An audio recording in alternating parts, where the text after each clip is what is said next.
Hi, folks. Good evening. Welcome to our council meeting, August 22nd, 2023. Council, as usual, you see an agenda prepared by staff. Nothing outside the kit. I'll call for a motion, please. Moved by Councillor Fry and seconded by Councillor Antle. All in favor? Those opposed? And the agenda has been carried. We begin today's public council meeting. Good evening. Welcome to our council meeting, August 22nd, 2023. Council, as usual, you see an agenda prepared by staff. Nothing outside the kit. I'll call for a motion, please. Moved by Councillor Fry and seconded by Councillor Antle. All in favor? Those opposed? And the agenda has been carried.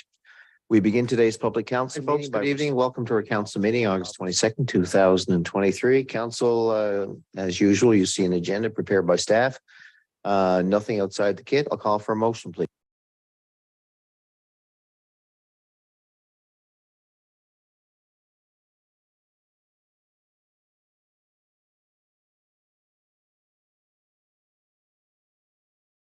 We begin today's public council meeting by respectfully acknowledging the province of Newfoundland and Labrador as the ancestral homelands of many diverse populations of Indigenous peoples, including the Beothuk, who have contributed to 9,000 years of history on the island of Newfoundland.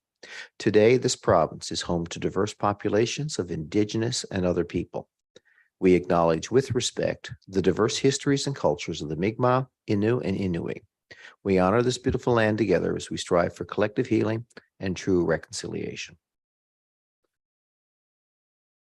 Minutes, folks, are before you, August 8th, 2023. Give you a chance to peruse them for any errors or omissions before we'll call the question. And the question is to adopt the minutes, moved by Councillor Lane. Thank you. And seconded by Councillor Rice. All in favor? And those opposed? Carried. Minutes are accepted. Any business arising? Please quote the item number. Mayor, if I could. Please. Number 413, Mayor. Just notice after we brought in the invoices during our last meeting, we had a question about the TOK Transit taxi trips for June 2023. And I know Councillor Ansel asked for clarification on that. We did have some residents reach out. There was a sort of a misquote or misreporting of the significance of those numbers. It seemed to be relayed that it was for taxis for city staff, and that's not the case. This is a part of our paratransit system. And in consultation with Director Collins, there's criteria to determine whether or not they send a full paratransit vehicle or a taxi. So it's my understanding that it's based on the assessment for each individual. And if someone's needs are able to be met by sending a accessible taxi, that's actually a cheaper option, and that's what will be sent to that particular household. So it's actually more cost effective for both the operator and also for the city of Mount Pearl. So just to clarify that it is not for city staff. These taxis are not to transport city staff. They are for our paratransit users. So just want a clarification. And I'll look at Director Collins to make sure I covered all the essentials. Did you want to add anything? Did I leave anything out there, Director? If I could just add that there's no real change in approach to paratransit. The only change is the way we're being billed. Previously, this was all combined and we would get one bill for paratransit. This was all included. Whereas with the new provider, we're billed differently. That's the only change. Good stuff. Thanks for the clarification. Any other questions or concerns, comments? Hearing none. I'm going to move to the first committee, which is the Recreation and Community Safety Report. Councillor Lane. Thank you very much. The first thing on our report this evening is the provision of retail/canteen services RFP at the Glacier Arena. The committee recommends approval to award the RFP for the provision of retail and canteen services for the Glacier Arena ranks 1 and 2 to Fireside Catering Limited based on the bid for service provided and general terms agreed for the 4-year contract from September 1st, 2023 to August 31st, 2027, with option to renew for an additional 2 years. And I so move. Thank you. Moved by Councillor Lane, and thank you. Seconded by Councillor Antle. Any questions, folks? Looks like we can lock in 4 to 6 years of arena fries here, if that suits everybody. I'll call the question. All in favor? And those contra? None. Motion carried. Back to you. Okay, the second thing on our agenda is the summer day camp conclusion and driver and pedestrian safety reminder. So the city's summer day camp concludes on Friday, August 25th. Parents and guardians are asked to remind their children to be watchful when walking near streets, remain on sidewalks, and look both ways. Drivers and pedestrians should be vigilant as ever, as children may be out around visiting parks and playgrounds, enjoying the remainder of their summer months. I know that the day camp was another successful year with many children enjoying it as per usual. And school will be starting soon. So kids are out of day camp. They know school's approaching. So they are going to be out and about enjoying the rest of their summer. And this also extends to their first week of school when you see the children start walking back and forth again. It's always important for both the pedestrians to be vigilant, but also the drivers to keep an eye out. Okay, and the third item on our agenda is the summer canoe and kayak program. The city's summer canoe and kayak program will finish on Friday, August 25th. There are a few days remaining for residents to visit the Powers Pond Boathouse location daily to take advantage of this free program offering. The hours of operation for this week's weather dependent is Tuesday, Wednesday, and Thursday from 3:30 to 8 p.m. and Friday from 12:30 to 8 p.m. Visit the city's website for further details. Counselor Locke. Thank you, Mayor. Just a question here for Director Collins. The reason for the conclusion of the canoe kayak program, I'm just thinking, like, for me, September is probably our best month. So have we ever given any consideration, and maybe we can go back to committee to look at this, that maybe we can't continue it, Monday, 7 days a week or what have you, but maybe it's an option that we could still provide this service into the weekends on September. I'll just throw it out there as food for thought, because I've received, quite a lot of positive feedback about this program and the fact that it's free and it's so beautiful and the staff are so, friendly and helpful up there. I just wonder if there's any thought given to extending it into September, or maybe it's tied to summer grants, or I just don't know the rationale. So I'll just throw it out there. You can, if you got an answer now, but if not, just perhaps we could send it back to committee for a further look. Thank you, Mayor. Up till now, it's been tied to summer funding grants. Many of the people that are stationed at that location are summer students, so they go back to university. So there may be some instances where we could keep staff on, some that are available. It's something we can look into. For this year, we did budget that it would end, but it's certainly something we can look at. All right, let's move on to number 4. Counselor Lane, to you. I'm actually going to pass it over to my colleague, Councilor Angel now. Thank you very much.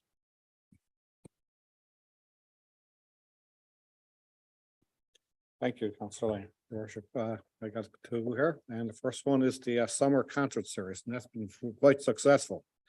Summer concert series continues again this week, Friday afternoon, with a performance by Mackenzie Critch. This starts Friday from 12 o'clock to 1:30, right here at Centennial Square, right opposite City Hall. You're all welcome to come out, and it's a free concert. Sit down and enjoy the music. It's been fabulous. It's been well attended all summer, so everybody can just drop by. Also, our registration dates for the upcoming fall swimming. Boy, I tell you, the summer don't be long going. For the information of the public, the online registration dates for the upcoming fall swimming and fitness programs are as follows. Our aquatic swimming lessons for Mount Pearl residents start on Monday, August 28th at 5 p.m. and then open registration on Wednesday, August 30th at 5 p.m. For Mount Pearl general fitness programs for just Mount Pearl residents only on Tuesday, September the 5th at 5 o'clock, and then open registration on Thursday, September the 7th at 5. For Mount Pearl Seniors Independence fitness classes for Mount Pearl residents on Tuesday, September the 5th at 1 o'clock, and open registration on Thursday, September the 7th at 1 o'clock. And just a little reminder to all residents that a proof of residency is needed. For additional information, just check out our city website. And that's everything for us for our committee. Well, thank you very much to both of you, and we're going to move now to the Planning Engineering Development Committee. Councillor Fry. Thank you, Your Worship. First on our agenda this evening is a residential to commercial conversion, and this is for commercial general use zone for 83 Commonwealth Avenue. So the committee was advised that the city is in receipt of an application by the property owner to demolish the existing single detached dwelling and develop a one-story commercial office space at 83 Commonwealth Avenue. The subject property is a corner lot. It's there on the corner of Smallwood and Commonwealth, located in a commercial general use zone and is adjoining existing residential dwellings on the north and the east. So a notice of the application was posted to the city's website, and it was published in the Telegram on Saturday, July the 8th. And notice was also circulated to 104 residents, businesses, and property owners within the 150-meter radius of the proposed business via Canada Post. And that was done on Wednesday, July the 5th.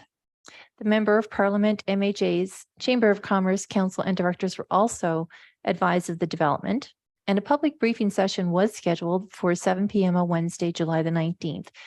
It was subsequently canceled because no commentary had been received as of the deadline of 12 noon on Monday, July 17th. So therefore, our committee has processed this residential to commercial conversion application as per section 4.17 of the Mount Pearl Development Regulations 2010, and brings the item forward for the discussion of council. The department has reviewed the application submitted by the property owner to develop the property at 83 Commonwealth Avenue, and this is commercially for office use, and recommends approval as a planned development pursuant to section 4.21 of the Mount Pearl Development Regulations. And in consideration of the nearby residential uses, a development permit be issued subject to the conditions as set out below. And you can see these listed here in your kit. And I so move. It is moved by Councillor Fry, seconded by Councillor Rice. I have a question, but first, anybody else on council? I'd like to ask the director. The effect of this is now to withdraw the existing use, which is, if I could use the term, I don't like to say grandfathered in, but this is a commercial zone anyway. This is a former residential house. With this being approved, it's incumbent on the owner now to discontinue the residential use, yes?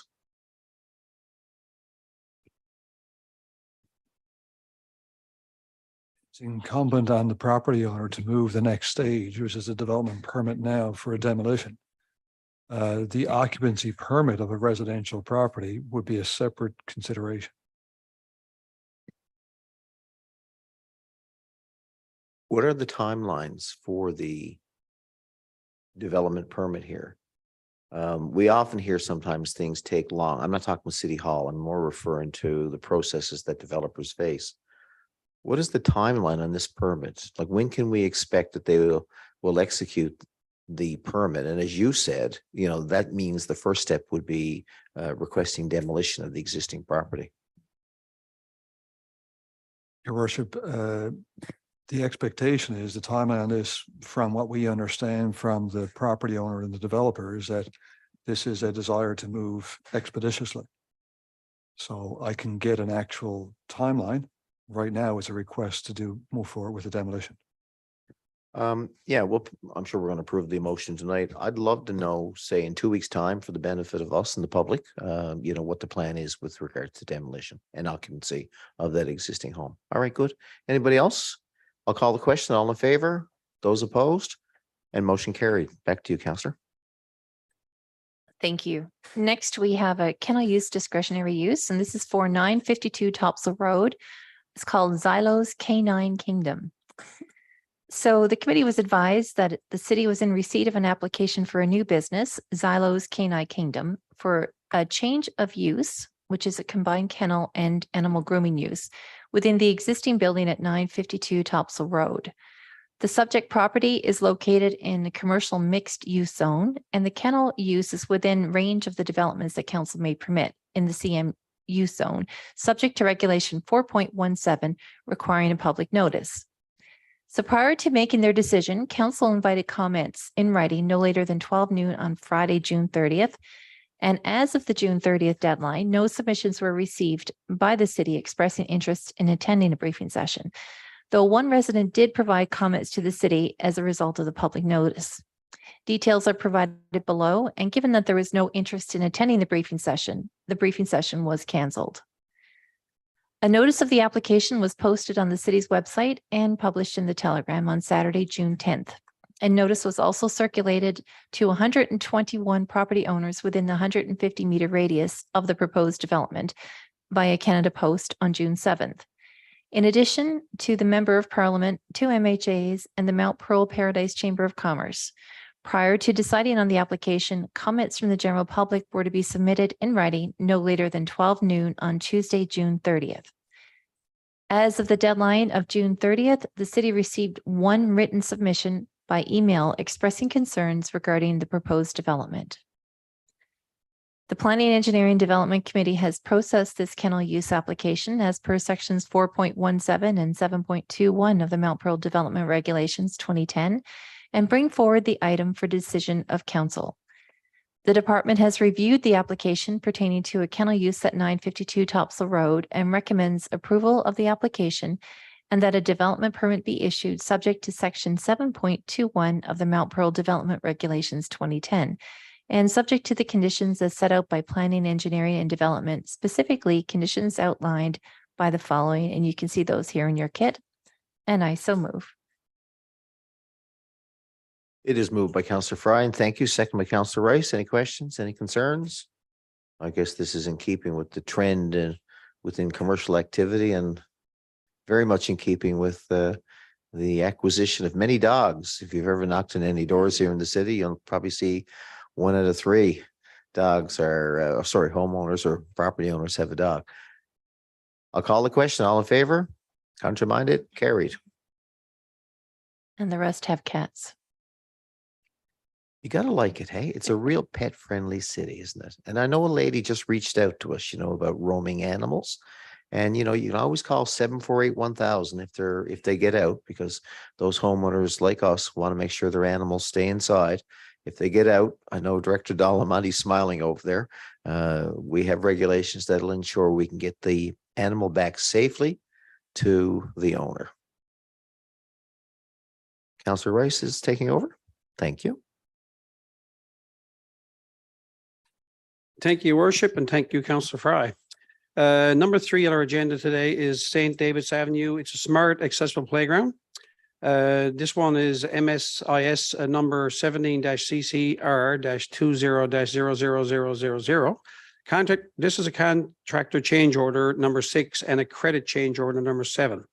So the background, this was the committee was advised that the contractor on this project, Modern Paving Limited, has requested 1 additional change order as well as 1 credit to the project. So change order number 6 is to supply and install 2 electric strikes to the doors, actually to enable full accessible operation of entry doors on the building right next to the playground for $1,552.50. This change order is required for the previously supplied and installed 2 electric door control devices on door frame number 103 and number 104 on the new washroom building, which is required for the city's online door control system to control access to these doors. This change order totals $1,552.50 HST included and is currently installed on site. Credit change order number 7 is a credit of $850, which will be applied to the project for paint, which will not be required for the mechanical room. So recommendation from Planning Engineering Development Committee recommends that the council approve the change order number 6 for $1,552.50 HST included. And change order number 7 is a credit amount of $850 HST included for the total change to the project for the amount of $702.50 HST included. And I so move. Moved by Councillor Rice. Thank you. Second by Councillor Fry. Comments, questions, council? Hearing none. I'll call the question. All in favor? And those opposed? Thank you. Motion carried. Number 4 is our occupancy and our building and occupancy permit listing from July the 31st till August the 11th, 2023. So the Planning Engineering Development Committee recommends that the building permits issued for this period show a total construction value of $522,000. $950 be approved. So you see them in your kit there for your residential. And just scrolling down. For commercial development as well. And I so move. It is moved by Counselor Rice, and thank you. Seconded by Counselor Fry. Yes, $8,000 lines up under commercial and residential's the rest. All in favor? And those opposed? That is carried as well. Thank you.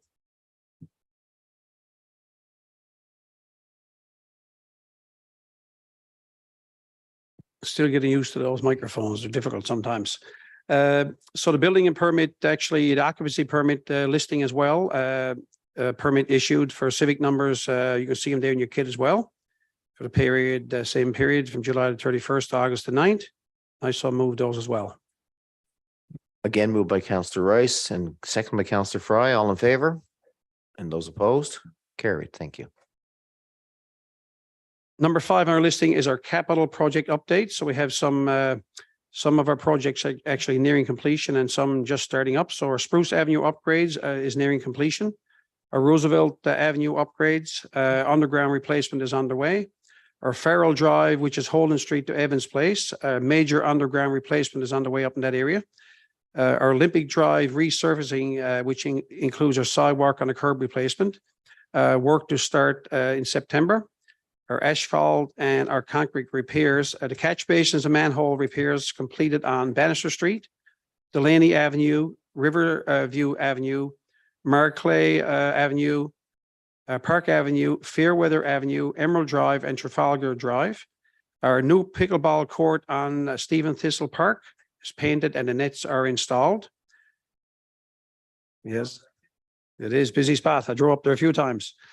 Our Moffett Road subdivision for phases 6A, B, and C. The developer is preparing for the second course of asphalt to pave up to the city limits and to finish curb, gutter, and sidewalks by fall 2023.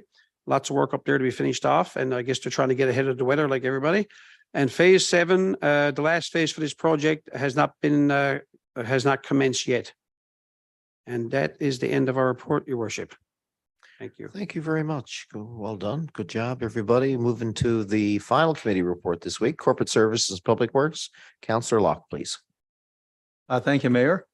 Our first item here is the invoices for approval. You can see in your kit, there's 5 outlined there, and they total $67,797.32. And I move that we proceed to pay those invoices. It is moved by Counselor Locke and seconded by Counselor Antle. Sorry about that. All in favor? Those opposed? Motion carried. Second is the payment register for information of council and our public. The following payment register from August 9th to the 22nd, total $738,302.97. And you can see all items outlined there. And if there are any questions, we'll certainly be happy to answer those. No. And the last item for our committee, Mayor, is, sorry, I scrolled a little too high. Here we go. It's our Public Works Status Report. The first there under our roads, happy to announce that our new accessible bus shelter has been installed. Looks great on Park Avenue there, just across from Coleman's. Again, several positive responses to that. I don't know the exact number now. Maybe Mr. Dolleman can, but is that their 3rd or 4th one similar to that, Director Dolleman?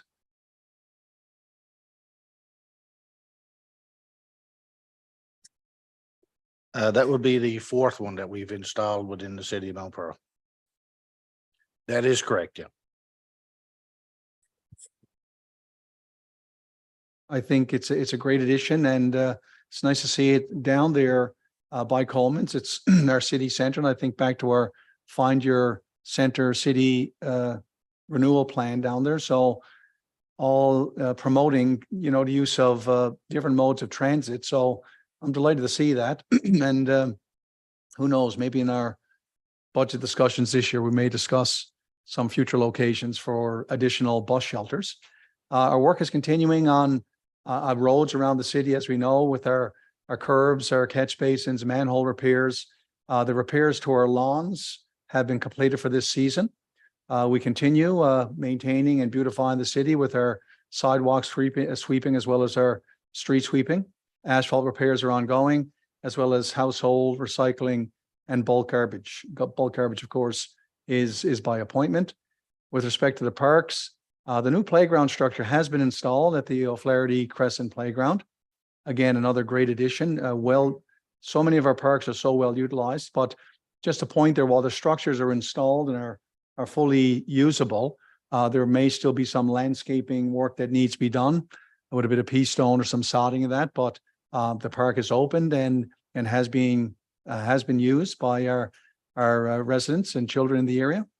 New trail rule signage is being installed on the T Railway at strategic locations. Again, this is a multimodal network. So we got people that are jogging, we got people walking their animals, people driving pedal bikes, people using e-bikes. So it's just nice to remind people to respectfully use the railway. Phase 2 of our urban forestry plan, so proud of that. All of our deciduous trees for this year have been planted, and we still await the arrival of some coniferous trees. And once they arrive, we'll certainly get those in the ground. Our commemorative bench program work is ongoing. Continued work at Team Guju baseball field. And again, as we prepare for the 2025 summer games, and we got continued maintenance on our landscaping beds, our hanging baskets, these bowls. I received, again, so many comments on the beautiful bowls we have and the wonderful flowers throughout the city. It's nice to see that. And of course, our sports fields, playgrounds, trails, and open spaces are regularly mowed and pruned and kept looking at their best. With respect to our fleet, service and maintenance is ongoing. We did receive 8 pickup trucks for the 2023 fleet replacement. So they are here and they are in service. And we continue to service our equipment for the winter season. So our snow blowers, loaders, flyers, work on those. Service work is underway as we prep for the upcoming 2023-2024 winter season. Our utilities maintenance, general calls for plug sewer, service locates, any new and water and sewer service inspections are ongoing, as well as camera inspections and any other troubleshooting. We continue to flush our hydrants, check our valves. In this case, we're in the Pearlgate East area. We finished the repairs and painting of the hydrants on the main drag throughout the city. And we are now moving into other residential areas. It's nice to see they look great. A touch of paint, it really brightens up the hydrants. We continue with our leak detection, cleaning out our catch basins, especially with the fall season coming on and the anticipated tropical storms or hurricane events. Hopefully we don't get too many, but we certainly will be prepared for those. We also continue with our storm sewer jetting, our water and sewer repairs, and of course, the inspection and maintenance of our lift stations. And the last item in our kit there, as you can see, are the water levels at Bay Bulls Big Pond as of August 14th, 2023. And as seems to be the case for most of this year, the 2023 levels are over 33 feet. So the water supply seems to be at a healthy level. And that's it for our committee, Mayor. I thank you. Thank you very much. We'll finish the meeting today with a roundtable. Councillor Lane. Thank you very much. I just want to say congratulations to the Mount Pearl Blazers under 14 girls team on taking silver last weekend at the Heather Healy tournament. So congratulations to them. And also congratulations to the Mount Pearl Blazers under 13 AAA team on taking gold last weekend at the Mount Pearl McDonald's tournament. So we have a lot of great athletes here in the city. So congratulations to them. And that'll be it for me this evening. Thank you very much. Thank you so much. Over to you, Councillor Fry, and welcome back. Thank you. I actually don't have anything for the roundtable today, but I did want to take this opportunity, as per our brief discussion earlier, to remind residents that if you do lose a pet, that we do post photos of any pets that we find that are within our shelter. We post them on our website. So if anybody does lose a pet, check there. And thank you. No, good message. Thank you very much. Councillor Locke. Thank you, Mayor. I just have 2 brief ones. The first, I alluded to the stormy seasons that are approaching in the fall. I know they're looking at a tropical storm now that's moving towards our area. They're not quite sure either the direction or the intensity. But just a reminder to our residents that it's never too early to take precautionary measures in terms of any trees that could be trimmed or precariously hanging tree branches or the like. Just make sure that your property is weatherproof, shall we say, when this stormy season comes. So I'll just throw that out there as a caution. The other one for me is I want to extend a congratulations to one of our businesses here in Mount Pearl, and it's Hot Frost Heat Pumps. Owners Marlene Hickey and Wade Hickey. Just a huge honor. They were named the Daikin Comfort Pro Dealer of the Year for all of Canada. And when you consider the markets right across this country, I was honored to be invited down to their event. They had a little event down, I think it's Schlante down on Duckworth Street, Friday evening. And it was just such a nice success story. I think they've been in business just over 16 years, started out small scale, working from their basement, first, and then they expanded. They bought a property up on Topsail Road here, just up there by Joyce's Corner. And their business has absolutely exploded. So it was nice to see, executives from Daikin came to this celebration and said such great words about them. They're booked solid now till the end of October. It's incredible, the level of demand. I think they said they have 17 employees now, and they honored their employees there. It was, so in keeping with Marlene and Wade. Of course, they put a lot of hard work in, but they gave much of the credit to their workers and made sure that everyone in attendance knew how much they valued their workers. So again, congratulations. It's great to highlight and honor one of our Mount Pearl businesses. And they had very good comments about working with the business when they set up the business here. They sent out kudos to Jeremy Schwartz and the staff in our planning department for permitting and stuff like that, and said the red tape was very minimal. And they thoroughly enjoy working with the city and how easy it was for them to transition to their standalone business. So I just want to extend congratulations to, again, Marlene and Wade of Hot Frost, but also a sincere thanks to our city staff for the great work they do to help our business owners when they want to move to the next level or help out with their business issues. Thank you, Mayor. Thank you very much. Over to Councillor Antle, please. Thank you, Your Worship. The summer may be winding down, but there's still lots of things happening within the city. And just a quick update on Street Jam. We mentioned Street Jam last week was happening here in the city. And the Street Jam still will be going ahead Friday and Saturday and Sunday. That's 25th to the 27th. But last week we announced that we're going to be closing down all Presidential Road, but we don't need to do that now. We have 50 teams registered and they'll be playing in the Upper Glacier parking lot. So if you get a chance to drop by and watch this great hockey, it's street hockey, and it's usually a lot of fun. And it's great to see a crowd like that together here in Mount Pearl. Also on Sunday, the 27th, between 3 o'clock and 5, the Salvation Army here in Mount Pearl will be having a celebration in the park at Powers Pond. Here on Mitchell Avenue, right by the entrance by the duck pond and the gazebo. This is both a church and a community event. There'll be lots of things happening: a bouncy castle, balloons, face painting, tattoos, food, games, and canoes. And our canoes and kayaks will be available. So if everybody's welcome, and drop down. And that's everything from me, Your Worship.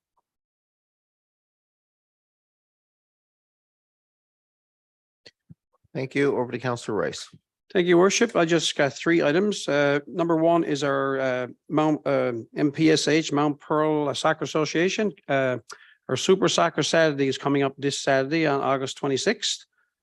So join us for games, bouncy castles, Tim Hortons, treats, and more. And the schedule of teams will be posted on the website for your time slots. The second one I have is has been brought to my attention actually by a couple of residents here in the city that they've caught some young people doing damage to our playground equipment again, throwing rocks at equipment and stuff like that. So I told them anytime that stuff happens, they can call the municipal police number, and I gave them the number, but also they can send an email, because they did go out and speak to the the people that were doing to, I guess, throwing the rocks and stuff at the equipment. And just a, a point of information, anybody that if you see anybody in the city actually doing any damage to any of our property, city property, or even property in the city, please report it. Because that's the only way we can get stuff like that, I guess, looked at. And it's really important because, beating up structure, is an RNC issue as well as a municipal police issue, but that's a no-no in the city, and we don't want any destructive stuff done to our properties in the city. And the last one I have, this one also was brought to my attention. We have a lot of construction areas in the city, ISEP work happening, water, sewer work and upgrades and stuff happening around the city. We've noticed that we have people that are driving, because a lot of our pavement and our curbs are taken out. Our people are driving very erratically through the areas, not only during the daytime when the work was done, but in the nighttime as well. Point of information that you could easily beat the bottom of your car or vehicle, but you could also flick rocks in on people's property, because we had a lot of stuff that's laying around the areas. And in the daytime, we had a couple of near misses on a couple of areas. So equipment and workers that are in the construction zones, please respect the signage and the especially the people there with stop signs and slow signs. Respect what they're trying to do and what they're trying to get accomplished in the areas is very important, so nobody gets hurt or nothing gets damaged. And that's it for me, Your Worship. Thank you very much. Thank you, Councillor Rice. To your point about if they see inappropriate activity throughout the city, it's the proper protocol is to phone the municipal enforcement team right away. You can put it on Facebook, but frankly, they don't monitor Facebook. So what you see there tends to be way after the fact, sometimes a day later. But if they'd like us to come and our officers are working and available, which they are usually all the time, call that number. They will get the message and they will come and try to address the issue. You need to be in the moment with this kind of stuff, and that's why we have municipal enforcement. All right, folks, I have nothing further to add. A good meeting, a very efficient meeting, and I'm going to call for a motion moved by Councillor Locke, second by Councillor Fry for adjournment, and we are adjourned. Thank you.